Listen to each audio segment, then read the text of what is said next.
हिंदुस्तानियम tales and talks गाथाओं और गपशप के इस चैनल में आपका स्वागत है। हिंदुस्तानियम में इस बार खान पान। क्या यह साग इतना खतरनाक है? शाकाहारी भारतीयों को शाकों से बहुत प्यार है। देश में कम से कम 100 तरह के शाक तो ऐसे हैं ही जिनका साग बनाया जाता है, पोए से लेकर गिलोय तक। पर इस साग की लोकप्रियता का कोई जवाब नहीं।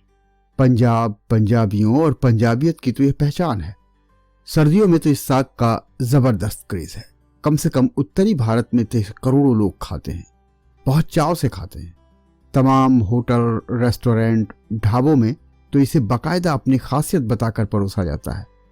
पर अचरज की बात है कि बहुतों के इस फेवरेट फूड को आयुर्वेदाचार्य कहते हैं कि यह घातक है, अहितकर है, नुकसानदेह है। हमारे पुराने ग्रंथ सरसों के साग के बारे में कुछ बेहतर राय नहीं रखते। बहुतेरे संस्कृत ग्रंथ खंगालने और देश में प्रचलित खाद्य शाकों के गुण दोष तलाशने पर पता लगता है कि सरसों का साग अवगुणों की खान है। आयुर्वेदाचार्य ऋषियों ने इसकी भूरी भूरी भर्त्सना की है। अब आयुर्वेदाचार्य भी कुछ गलत नहीं कहते, या कहें कि वो अपने ग्रंथों से बाहर कैसे जा सकते हैं। आयुर्वेद संबंधी अधिकतर महान ग्रंथ इस साग की निंदा ही करते हैं। अष्टांग हृदयम तो कहता है, पत्रे पुष्पे फले नाले कंदे च गुरुताक्रमात् बस शाकेषु जीवंती शारसपः त्वरम परम। सीधी सी भाषा में कहें तो इनका कहना है कि पत्तों वाली सब्जियों यानी शाक में जीवंती सर्वोत्तम है, तो शारसप यानी सरसों सबसे खराब। अब महज अष्टांग हृदय में ऐसा कह रहा हो तो कह सकते हैं कि लेखक वाग्भट्ट को सरसों का साग पसंद नहीं होगा, या शायद उनके घर में उतना बेहतर बनाया नहीं जाता होगा। हो सकता है यह उनकी शास्त्रोक्त नहीं व्यक्तिगत मान्यता हो, पर ऐसा नहीं है। सरसों के साग की बदनामी बहुत दूर दूर तक और चहुओर है। क्या तो आयुर्वेद का निघंटु भाव प्रकाश हो, और क्या ही साइक्लोपीडिया सरीखा चरक संहिता के सूत्र। आयुर्वेद विशारद वैद्य धूलीचंद आर्य 1954 में प्रकाशित धन्वंतरि नामक पत्रिका में लिखते हैं, इधर देखता हूँ कि इस देश के लोग सरसों के साग को बड़ी रुचि व प्रेम से खाते हैं। वे मानते हैं कि सरसों का साग बड़ा ताकतवर और सेहत बनाने वाला है। ये उनकी सोच बिल्कुल निराधार और सरासर गलत है। असल में ऐसे लोग आयुर्वेद की जानकारी से बिल्कुल कोरे हैं। अनपढ़ और देहाती लोगों के अलावा पढ़े लिखे कहाने वाले बहुत से शहरी लोग भी इसमें विटामिन होने के चलते इसे खाने की तमाम दलीलें पेश करते हैं। उनके हिसाब से ऐसे लोग ये बातें नहीं जानते कि सरसों का साग उष्ण, तीक्ष्ण, रूक्ष और गुरु है, यानी गर्म, तासीर वाला, तीखा, रूखा और भारी है। रूक्ष या रूखा होने के कारण वायु पैदा करता है, भारी होने के चलते कफ को बढ़ाता है, गर्म और तीखा होने के नाते पित्त को तेज करता है। अमूमन साग कब्जियत कम करते हैं, पर यह शाक तो मलमूत्र का रोधक है, यानी उनको रोकता है। कुल मिलाकर ये बहुत ही अहितकारी पदार्थ है। धन्वंतरि और सुश्रुत ऐसा ही मानते हैं और उन्होंने ऐसा ही लिखा भी है। विदाहि बद्ध विष्मूत्र रूक्षम तीक्ष्णोष्णमेव च त्रिदोषम सासर्पः शाकम गांडीर वेगनाम च। कहने का सबब ये कि जिन त्रिदोषों यानी वात, पित्त और कफ में से किसी एक के गड़बड़ाने से शरीर में रोग दोष उत्पन्न होते हैं, सरसों का साग अकेले ही इन तीनों को बिगाड़ देने में सक्षम है। इसका कोई भी हिस्सा खाना नुकसानदेह है। सुश्रुत के बाद महर्षि चरक को देखें।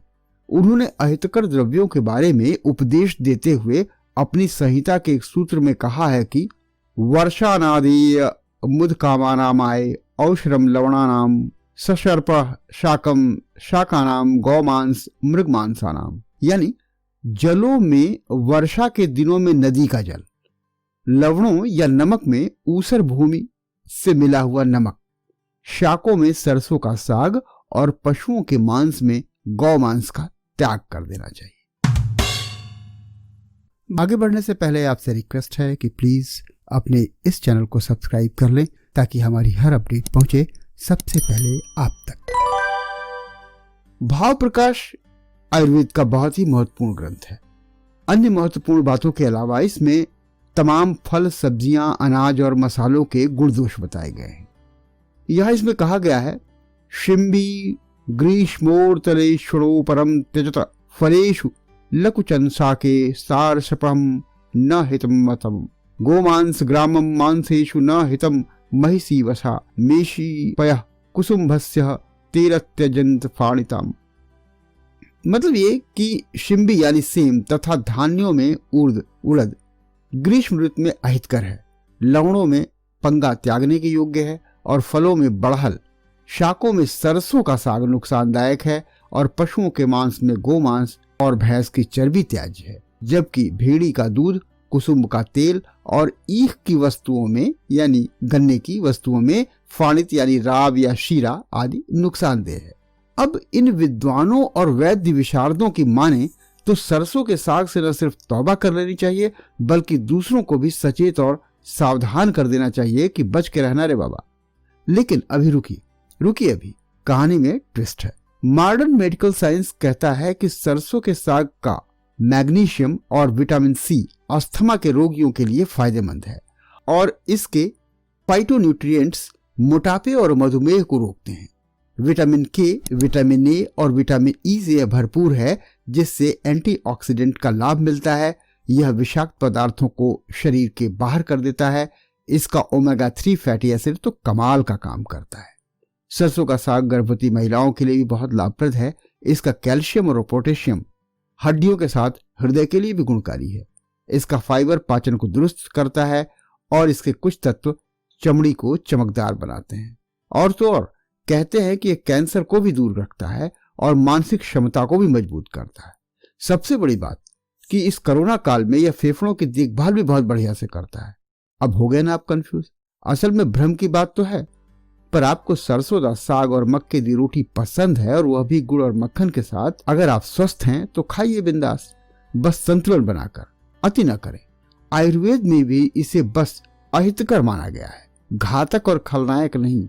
फिर नए जमाने की भी तो सुनना ही चाहिए ना। इस एपिसोड में यहीं तक। आपने समय दिया, धन्यवाद। आपको हमारी पेशकश कैसी लगी कमेंट में लिखिएगा जरूर। आपको तो पता ही होगा अनलिमिटेड इंडियोलॉजी का यूट्यूब पर एक ही पता है, हिंदुस्तानियम टेल्स एंड टॉक्स।